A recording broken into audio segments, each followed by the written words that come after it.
Olá, a notícia está de volta com o ex-ministro da Fazenda e ex-governador do Ceará, Ciro Gomes. Ministro, a gente estava conversando há pouco sobre a decisão do Donadon. O senhor falou, olha, isso pode ter um efeito grande de pressionar a Câmara. Eu queria falar com o senhor das manifestações que o Brasil viu em junho e julho, quais são as razões e que expectativa que o senhor tem aí para 7 de setembro, ainda mais com um gancho desse, com uma decisão dessa que pode estimular a turma a ir para a rua.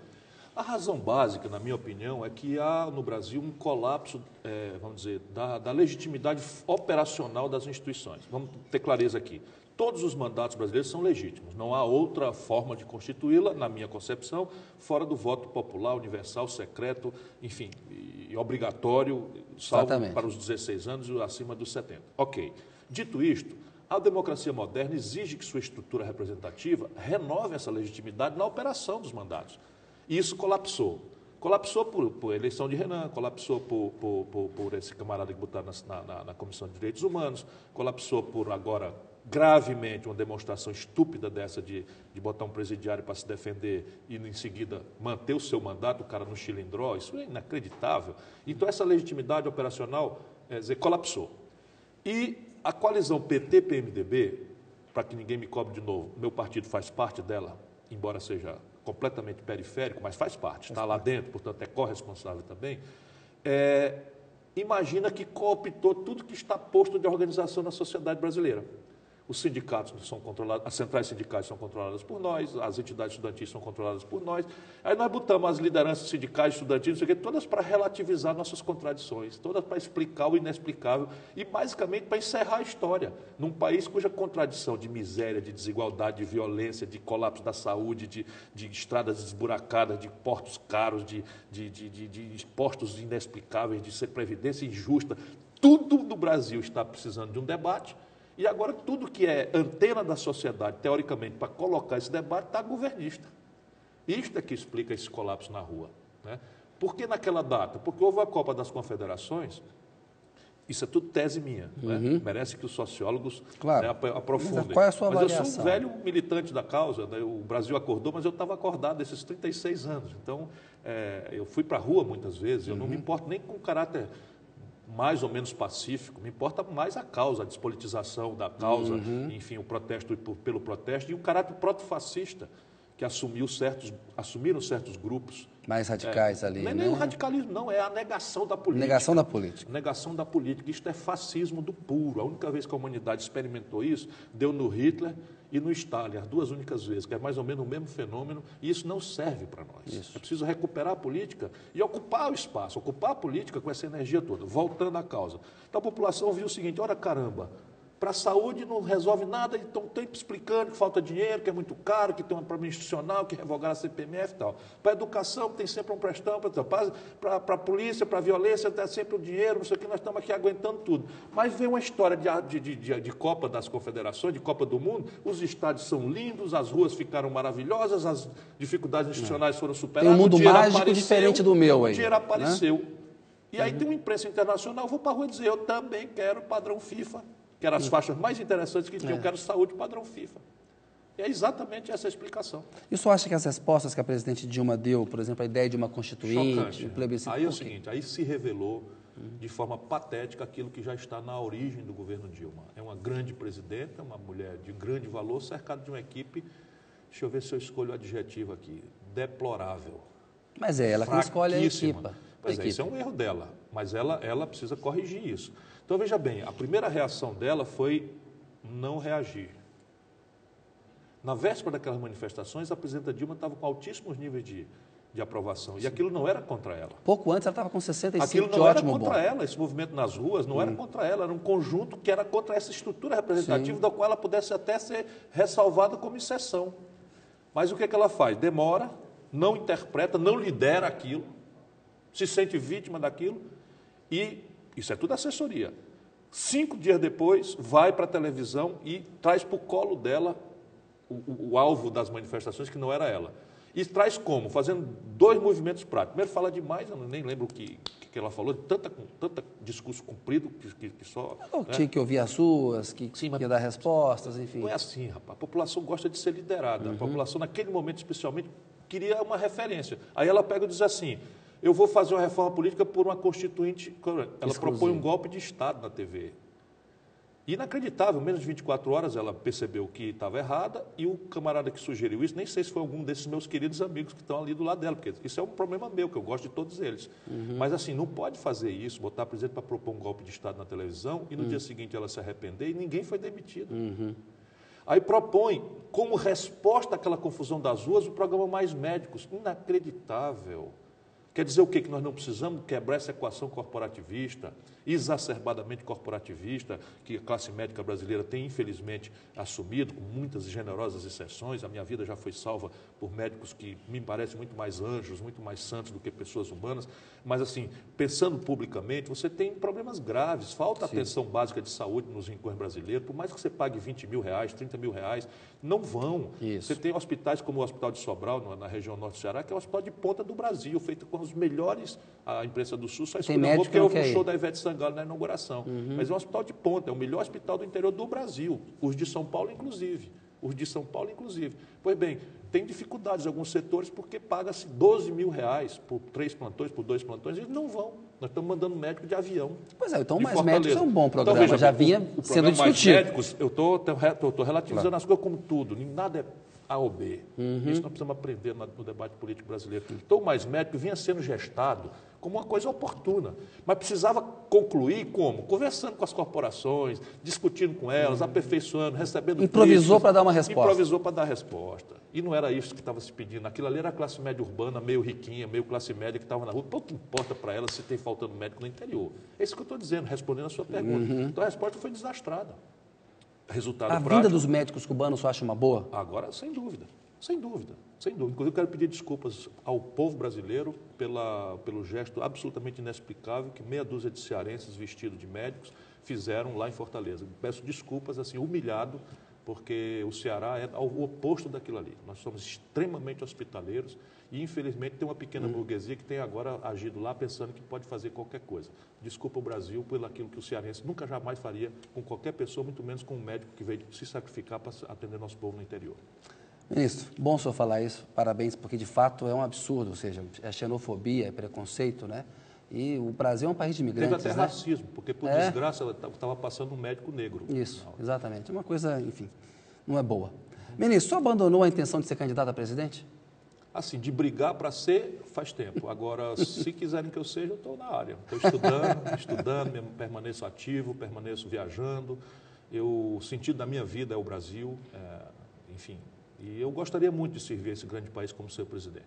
O Serra está falando em disputar prévias com a Aécio Neves. Você não quer disputar umas prévias com o Eduardo Campos, não? Brigar com mais ninguém, não. Isso só faz sentido, as coisas têm que ser naturais. E eu tenho um problema na minha vida pública, nós já comentamos isso.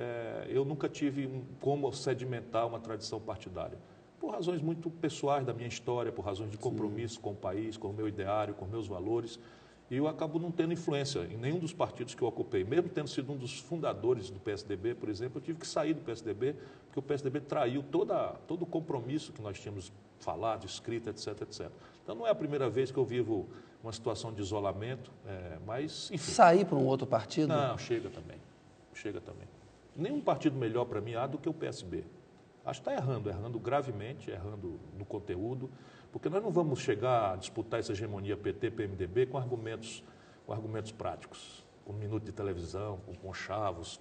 Não vai acontecer. Quem está galvanizando tudo isso para produzir uma grave ameaça para o futuro do Brasil é a Marina. A Marina está crescendo. Porque ela é que parece, no simbólico, no superficial, o oposto de tudo que está aí. Isso. Quais são as qualidades e os defeitos da Marina? A Marina é o seguinte, ela é uma pessoa em si que tem todas as virtudes. Em si, decente, brasileira, ama o povo e tal. Agora, daí para diante é um oco, é um vazio doído, completamente.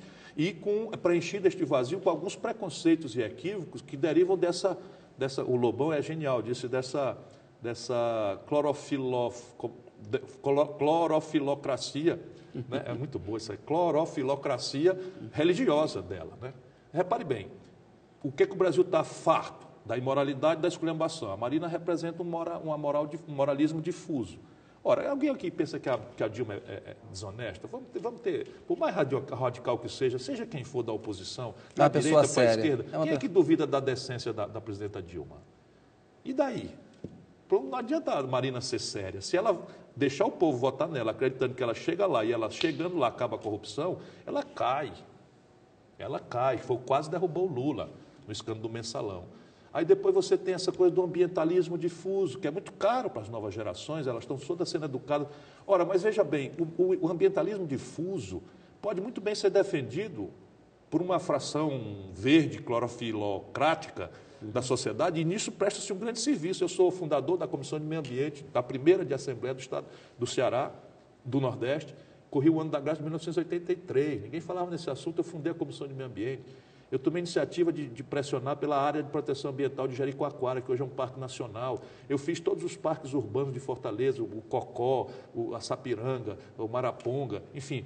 Eu não estou querendo que ninguém me confunda com um desses pragmáticos e tal, mas a Marina queria, por força, que o Brasil assinasse uma convenção internacional declarando a energia hidráulica não renovável. Caramba, a energia hidráulica é a mais limpa e barata do planeta. E é intrinsecamente renovável porque a hidráulica ela é não consumitiva, não consome água. A água só passa e aciona a turbina. E hoje, com as tecnologias modernas, você pode botar os peixes para passear do jeito que naturalmente eles passeavam. Tem um impacto menor. É zero na prática. Tá bem? Pois bem, mas e aí? Se o Brasil, se ela for presidente, toda a nossa produção vai estar inquinada de insustentável. Portanto, submissa a restrições protecionistas de natureza nobre, ambiental. O que é ruim para o desenvolvimento do país. Não, que é mortal para o Brasil. O buraco nas contas externas brasileiras em manufaturados, vamos falar em economia, quando pudermos, é de 100 bilhões de dólares. Quem paga essa conta é a mineração, agora, e a agricultura, o agronegócio, que ambos ela sataniza. Como um político experiente, o senhor falou aí da Marina e apresentou aí qualidades e defeitos, eu não sei se são as melhores expressões. Pro país, rapaz. Esse é o drama, não é dela. E o Eduardo Campos? Governa da mão para a boca. E a oposição não tem proposta. O Eduardo Campos e o Aécio Neves. Não tem proposta. São dois grandes brasileiros. Eu tenho uma afeição imensa e antiga. Quando o Tancredo Neves, veja bem, quando o Tancredo Neves foi candidato a presidente da República, eu era deputado estadual.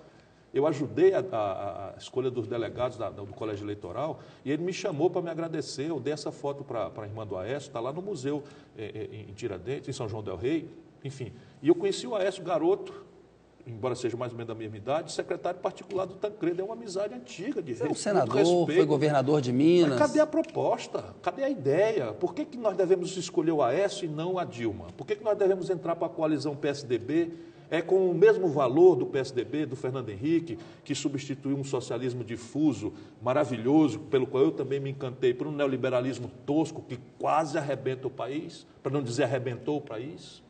É isso a mesma coisa? Esse é o conjunto de valores? O Banco do Brasil vai ser privatizado? O senhor não vê um projeto do PSDB? Não, eu quero saber, mas além de não ver o projeto, eu não vejo o simbólico. O que é? Eu acho que o Brasil quer avançar, não quer ficar como está a Dilma, nem muito menos quer voltar atrás, como o Aécio, infelizmente, pelas suas companhias e pelo vazio de propostas, parece. E o Eduardo, que tinha tudo para ser a novidade do país, está num canto, calculando, fazendo cálculos, se vai ser, se não vai ser, e essa coisa pseudo-inteligente. Já devia ter saído do governo, pseudo-inteligente, mas pseudo-inteligente. Em 14 eu discuto em 14. Gol de quem? O mundo inteiro está discutindo. Exato. O mundo inteiro está discutindo. E nós estamos sendo isso é uma maneira de ganhar tempo, né? Ganhar tempo para quê? Para ficar roendo o osso do governo? Isso não é digno, não é alto. Não parece ser simbólico de uma coisa grande que o país está precisando. Não parece ser uma coisa... Não parece. Pode até ser e eu não estou entendendo. O senhor foi do PSDB. Tem lá uma disputa, o Serra está querendo novamente ser candidato. O senhor acha que está sedimentada que a candidatura do PSDB é do Aécio ou tem chance do Serra ser o candidato? O Aécio deixou o cavalo passar na eleição da Dilma.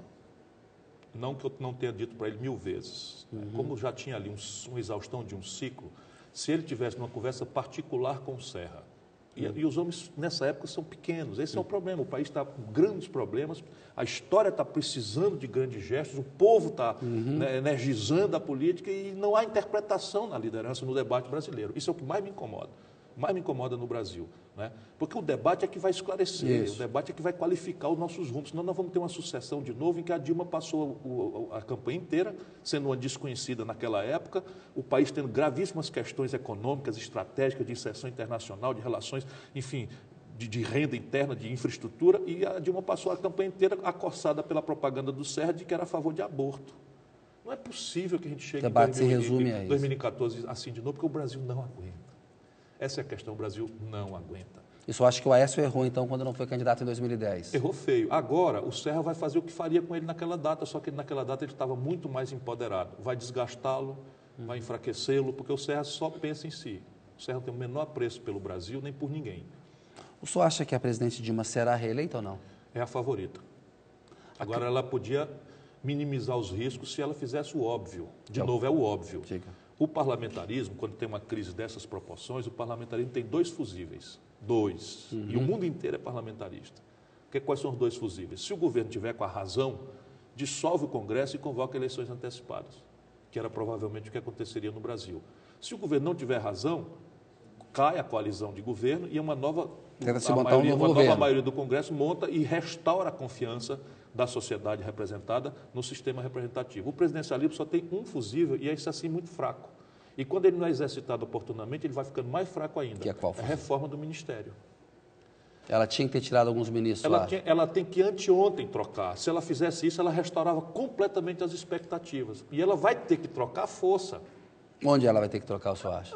Enfim, do jeito que a coisa vai ter que trocar o centro do governo. O centro do governo. E isso aqui não é caso particular, não. Eu sou amigo. Eu volto a dizer, se eu não fosse o meu amor e minha fidelidade ao Brasil, eu preferia estar aqui anulando a Dilma. Todos os meus amigos, as pessoas... Participou do governo, foi ministro junto com ela.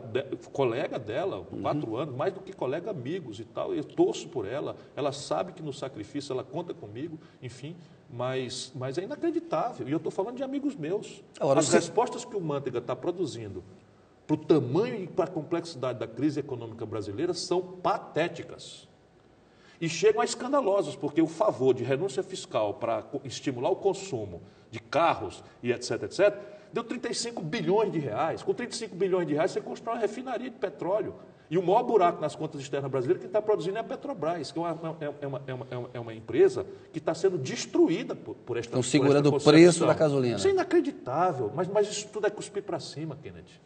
Esse é o problema. Tudo isso é cuspir para cima. Ela vai pagar um preço, a força da gravidade, não digo a você, lamento, ninguém aprendeu que cuspir para cima tem outra consequência a não ser cair na testa.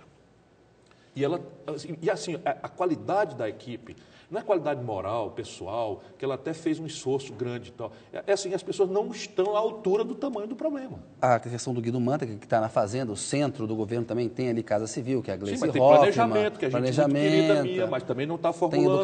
Tem educação, a educação é um ponto alto, eu acho. O Mercadante está indo bem, é uma exceção. É uma exceção. O Mercadante tem alto nível para qualquer lugar. Tem alto nível para qualquer lugar.